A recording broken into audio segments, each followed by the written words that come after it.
Did you know that childhood emotional neglect shows up in two different ways as an adult?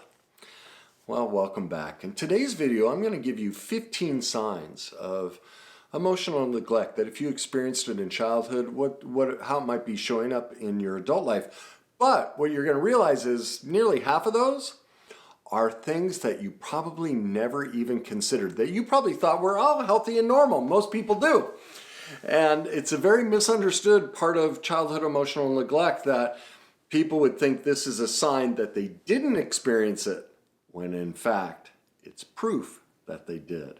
So remember, if you're looking for solutions in your life to any aspect of your life, I encourage you to go to my online magazine site, www.thegreatnessuniversity.com. It is filled with articles and videos, book recommendations, links to my book, links to my private online groups, my master classes, one-on-one coaching, anything and everything you need to help you navigate whatever it is you're struggling with. So if you're looking for solutions, please, www.thegreatnessuniversity.com. Go there, make a bookmark to head over there and get the solutions that you deserve. Now let's jump into this topic and talk about these 15 signs. But really, before we do that, let's talk about what creates the emotional neglect. It's really straightforward. It's when a parent doesn't meet a child's attunement needs, and it's either repeatedly ignored or those needs are invalidated. And a lot of people are unaware of what attunement is. The best way to describe it, see, most parents love their kids and, what do you mean? I attune to my child, I love my child. Well, kids don't know that you love them, all right? What it requires for our child to not feel emotionally neglected is they need focused emotional attention. And so the best way I can describe it is just, what's going on with you? Tell me all about your day. It's the ability for the adult to take their life stress, their relationship problems, their addiction problems, their emotional problems, everything that we as adults always struggle with, put it on the side and be completely emotionally present for our child. Well, let's face it, most of us parent with many other things on our mind. We multitask. We're running our business. We're pleasing our spouse. We're feeding the dogs. We do all these other things, and our kids, we drag along with us. So it's not focused, attuned attention. It is co-opted attention, is multitask attention. Well, that's part of how a child feels emotionally neglected, is they don't get that completely isolated, hey, I'm here for you. That's what creates all of this, all right? Now, it's been my life experience. I have yet to meet a single person who has not experienced emotional neglect on this planet. It is anyone who tells you they haven't isn't present in their life, because it's just not possible. We're all human. We're all perfectly imperfect. Every parent at times is going to try and multitask their parenting. Well, when they do that, they are emotionally invalidating and ignoring their child's attunement needs. It's just a fact of life, doesn't make them a bad person, but it is reality. And therefore, all of us struggle with it. So, what are some of those characteristics that are now showing up as an adult? And remember, the second half of this is I'm going to get to the side of things you probably have never even thought of or heard of any other teachers bring up that are proof of emotional neglect. Now, the first one is we have very few childhood memories or big blank spots in our childhood. That's very common of emotional trauma. It's a dissociative technique to protect us. And so we just blank it out. I don't want to feel the pain of those moments. And so we have big blank spots. Well, again, most people I know, very few people remember all of their childhood. Most people remember very little of it. That is proof of neglect and pain in childhood. Number two, they'll say, I don't know a lot. Now, people would never really think about this as a sign of neglect, but here's why it is. What that tells me is that as a child, the parent did not allow the child to express or choose their morals and values, their needs and wants, their negotiables and non-negotiables. And so as an adult, they just don't know. Like, they don't know. And so they're hit with that childhood pain moment of, oh, I'm not allowed to decide here. Only mom and dad get to set the rules and decide everything. I'm not allowed to think or feel for myself. That's mom and dad's job. And so as an adult, they don't know. Think of all the people in your life who say, I don't know all the time. That's a sign of emotional neglect. It's heartbreaking, but that's how prevalent it is in society. Number 3, perfectionism. Well, we all know what that looks like. That's just a fear of, if I'm not perfect, I won't get love and attention and attunement. Number 4, feeling blank, numb, and empty. 70% of the population doesn't feel. So that's telling you 70% of the population is detached and dissociated from the emotions of their childhood. That's why they're feeling blank, numb, and empty. Number 5, low self-esteem. How in the world could we have high self-esteem when our parents were perfectly imperfect and couldn't be there for us? They couldn't attune to us because they were multitasking and doing so many different things. Again, in many cases, it doesn't mean that they didn't love us. It's just parenting is a tough job. It requires a lot. And we aren't always able to be there for our children. Well, in those moments, our children suffer wounds, and their defense mechanism is to blame themselves. And do you see why a child would do that? If the child is to blame, that means they can fix it.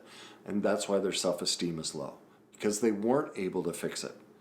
And so they blame themselves. And so now as an adult, their self-esteem is low because they're still blaming themselves for anything and everything. What they don't recognize is really what they may blame themselves for their career mistakes. Really what they're doing, it's a displacement. They're still blaming themselves for how they couldn't get mom and dad's attention. All right? Number 6, they can't ask for their needs and wants or ask for help. Well, again, think back to childhood. They asked. It didn't go too well. They asked for help. They asked for their needs and wants.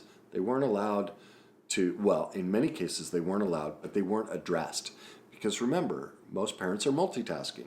So they can't meet those needs. Like, again, it's not that parents are always bad people. It's just a huge job. We minimize how big the job of parenting is and how crucial it is that our parents be there for our children so we don't leave wounds. And so these are the wounds that are left. All right? Number 7, they can't say no or they feel guilty for saying it. These are your people pleasers. Okay? Again, look at what happened in childhood. They had to put aside their needs and wants, become people pleasers, and look at as a child, who's the only person who can say no? Mom or dad. So we all get raised with the belief that saying no is wrong. I have to do whatever mom and dad says, because what happened when you tried to say no? No, mom, I'm not going to eat that for dinner. No, mom, I'm not going to go to my room. No, I'm not going to play that sport. You usually got spanked, hit, yelled at, put in timeout. You got punished. So now as an adult, you can't say no, or you feel guilty for saying it, and you've become a people pleaser. Number 8, relationship instability. Well, do you know anybody on this planet that has relationship stability? Now, I'm not talking about people that have been together 60 years, because many of them coexist. They don't have relationship stability. They've just found a way to suffer through intolerable pain with each other. All right? But most of us have been through one or multiple marriages, breaking up after, 6 to 24 months, and it's toxic and volatile. That's just typical relationship nowadays. That's how emotionally abandoned we all have been. All right? Now that can show up. Now we're starting to switch into the piece that you haven't heard. People with a relationship instability will either fear rejection, and here's the other side of it that people don't see and make the connection, or they can reject people easily. Most would think that that's a sign of confidence. No, that's a sign of false empowerment and detachment. They were never present in the relationship. That's why they can cut you off so quickly. They learned that maladaptive coping skill in childhood because their attunement needs weren't met. And so they've gone the powerful side.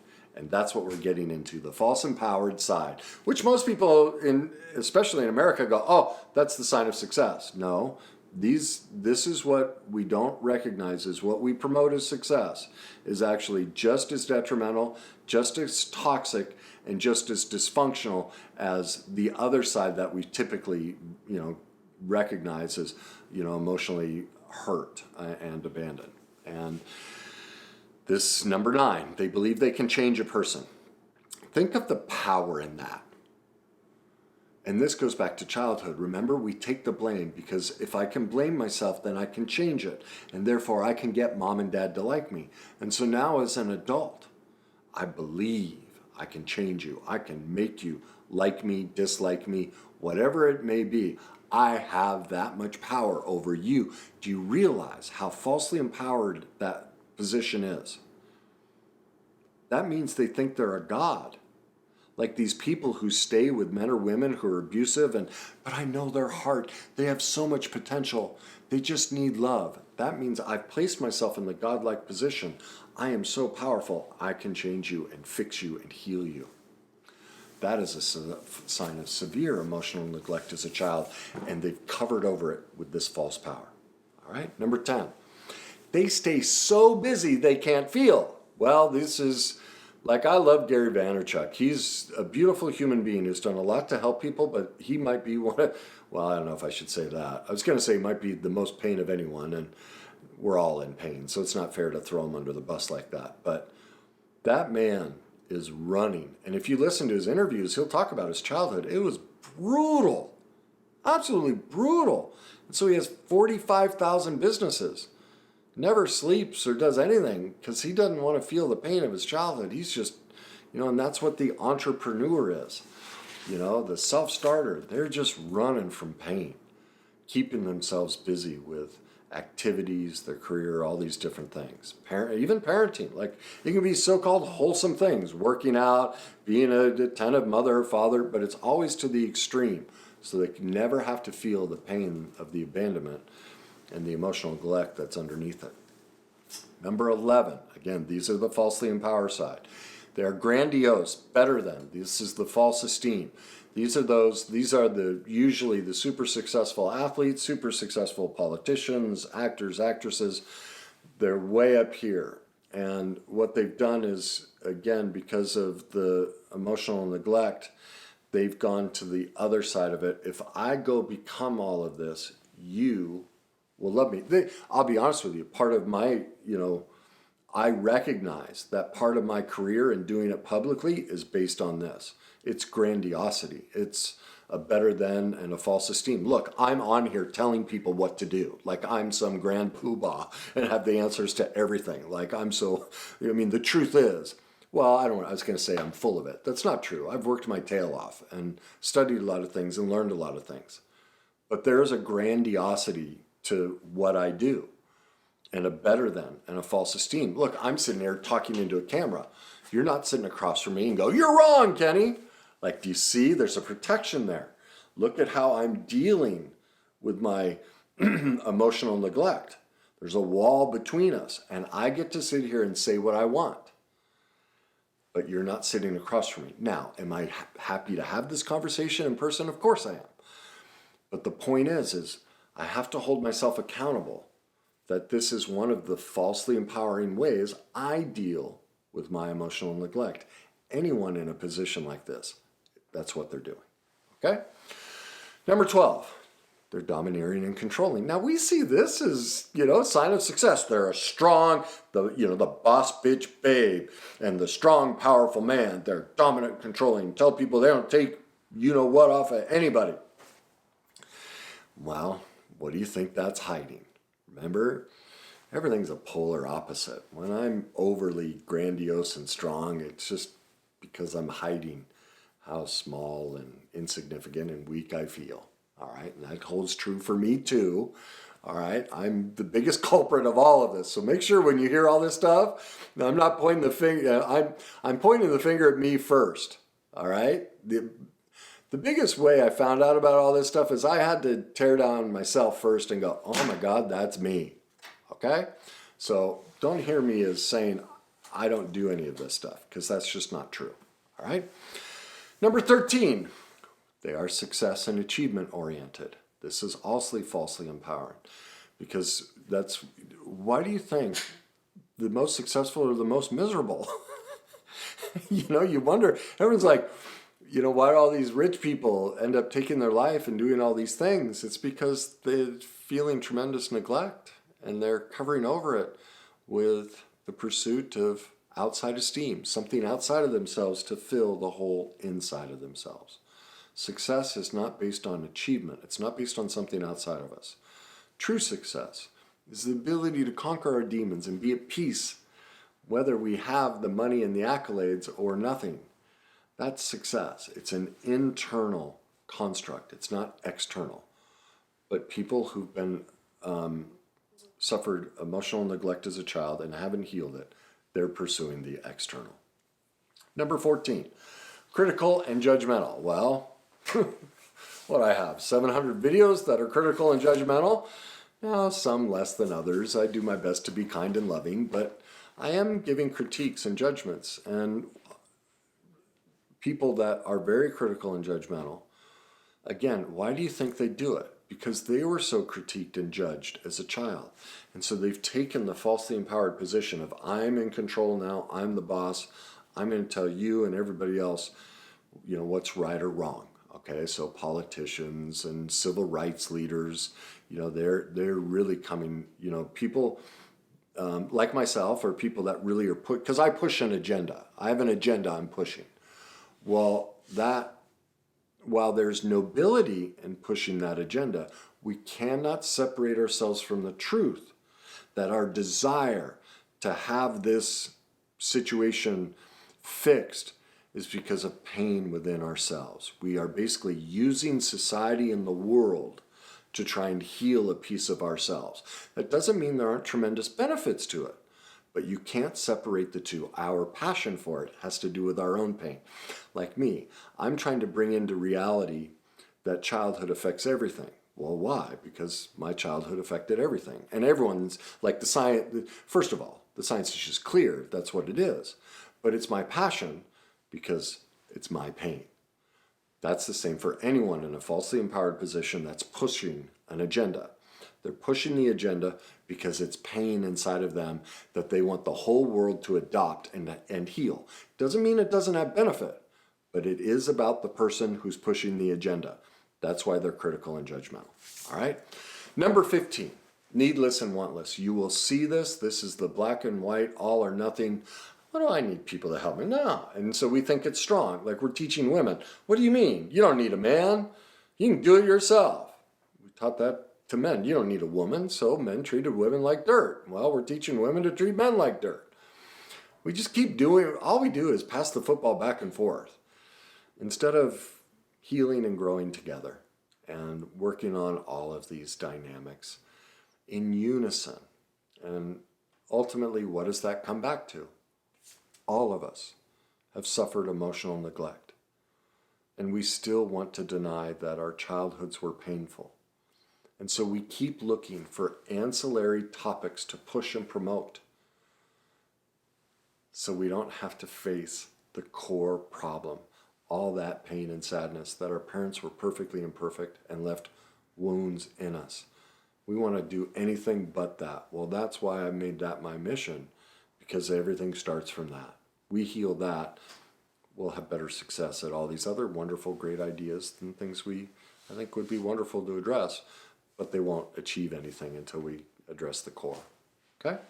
So there are your, what would be called the disempowered, those were the first group of things, and the falsely empowered ways that emotional neglect shows up in our life. Now, as far as gaining solutions, again, go to my website, www.thegreatnessuniversity.com. I'd encourage you to look through the self-love videos, articles, the book recommendations, everything dealing with the self-love tag to start learning. Basically what it is learning to nurture and love yourself in the ways, reparent yourself, and heal the wounds that your parents weren't able to do. Also, go to the tag that's about childhood trauma. We need to heal the pain that hasn't been healed. All right? If you think this will help somebody, please share it. Leave me your comments. Let me know what you think. And as always, wherever you are in this process, enjoy the journey.